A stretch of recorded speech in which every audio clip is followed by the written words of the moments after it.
Building করিয়া ওই গানটাই আনছিল, লোকে বলে রে ঘর বাড়ি বানানো আমার হয়ে এই ঘরটা করে নাই। লোকে বলে ঘর বাড়ি বানানো ওই গানটা এই বাড়ির উদ্দেশ্যে, এই বাড়ির উদ্দেশ্যে এই ঘরটা করা, আর হাসান রাজা এই বাড়ির উদ্দেশ্যে লিখেছে। হ্যাঁ, এই বাড়ির উদ্দেশ্যে। কবি নজরুল ইসলাম এই বাড়িতে আসিয়া গেছেন, আমি সঠিকভাবে জানি।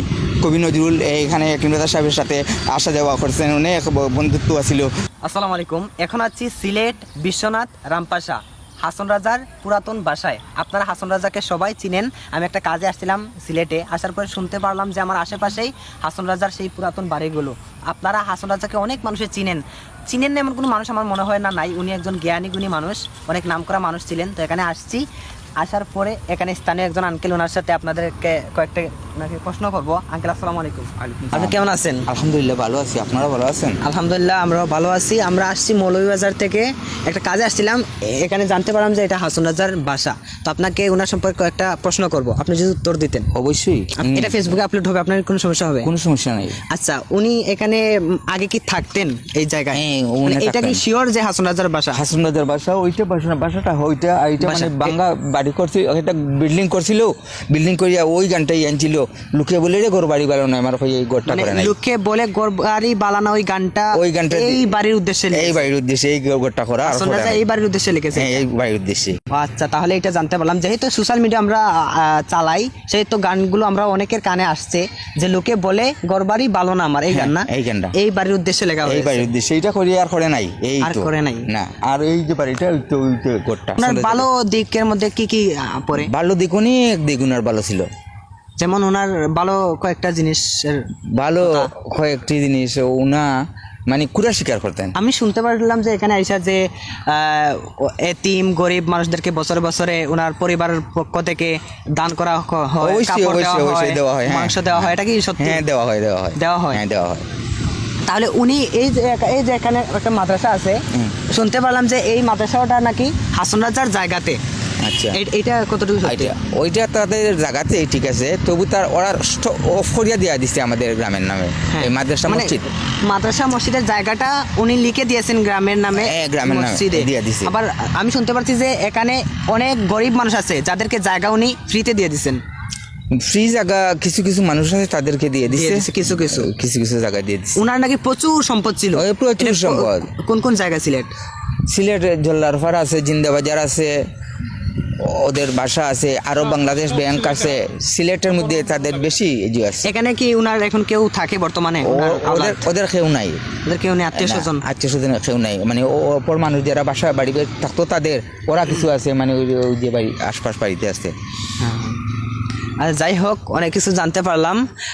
আঙ্কেল যতটুকু জানেন অতটুকু আপনাদেরকে শোনালেন। আপনারা হয়তো সবাই জানেন, আপনারা সবাই এই কাহিনীগুলো জানেন। তারপর আঙ্কেল যতটুকু জানেন আঙ্কেল বলেছেন। আঙ্কেল নিজের চোখে এগুলো দেখে নেয়, আঙ্কেল হয়তো শুনেছেন আঙ্কেলের পূর্বপুরুষ থেকে, নাকি আঙ্কেল? হ্যাঁ, আইরাম আঙ্কেল মনে হয় এগুলো শুনেছি। এবং আমি কিছু মানে একলিম রাজা সাহেবের ছেলে ছিল তৈমুর রাজা সাহেব, উনি যে মন্ত্রী ছিলেন, ওনাকে নিয়ে আমি অনেক সফর করেছি। আচ্ছা, যাই হোক, অনেকে নিয়ে অনেক সফর করেছি আমি, ওদের সম্বন্ধে আমি ভালোই জানি। স্থানীয় উনি এই কথাগুলো ওনার পূর্বপুরুষ থেকে শুনেছেন, এজন্য উনি বলেছেন। আপনি তো দেখেন না হাসন রাজাকে? হাসন রাজা দেখি নাই, একলিম রাজাকেও দেখি নাই, তৈমুর রাজা সাহেবকে আমি দেখেছেন? হ্যাঁ। আচ্ছা, সবাই ভালো। আর ওই যে পিছনে একটা বিল্ডিং, ওইটা কিসের? ওইটা নি, হ্যাঁ, ওইটা ওইটা পোস্ট অফিসের ছিল। ওইটা আমাদের দুইটা ভাগ আছে এখানের মধ্যে। মানে এটা দুইজন রাজা আছে, একজন রাজা হইলো হাসন রাজা সাহেব, আর একজন হলো তাদের মানে ছাত্র ভাই। তারা দুইজনের দুইটা পাট আছে, বাড়ি অর্ধ আছে তাদের। একজন হইলো ওদেরকে বলা হয় বড়গড়িয়া, আর এরা ছোটগড়িয়া, এই হাসন রাজা সাহেবকে।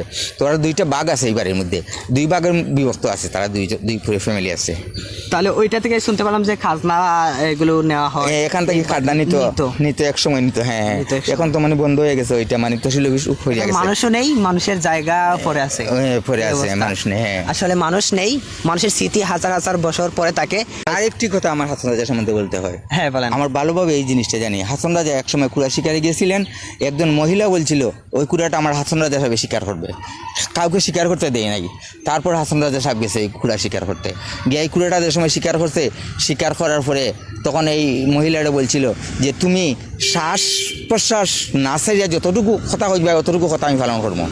তো এই মহিলা বলছিল, হ্যাঁ, মহিলা বলছিল এক শ্বাসে বলছিল যে সর 18 অন্যার মাটি রঙ্গার সর হয়েছিল, অন্যার মাটি রঙ্গার সর পর্যন্ত। তখন হয়ে গিয়ে মহিলা শ্বাস ছাড়ছে, তারপরে অতটুকু জায়গায় লিখিত করে দিয়েছিল হাসান রাজা, বেটির নামে এই বেটির নামে দিয়েছে মানে এই কুড়া এক- শিকার এক হতে, শ্বাসে যতটুকু এক শ্বাসে হয়েছে, যতটুকু হয়েছে, ততটুকু লিখে হ্যাঁ দিয়েছে। অতটুকু সঠিক।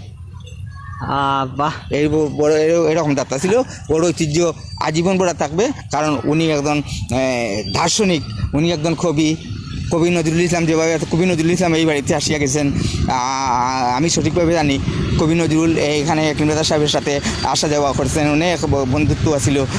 তাই আমি আর আমার সময় সংকীর্ণ, হ্যাঁ এই জায়গাতে গেছেন, হ্যাঁ হ্যাঁ হ্যাঁ এই জায়গায় রবীন্দ্রনাথ ঠাকুর এসেছেন। হ্যাঁ রবীন্দ্র ঠাকুর, কবি নজরুল ইসলাম ওরা ওদের সাথে জুয়া ছিল।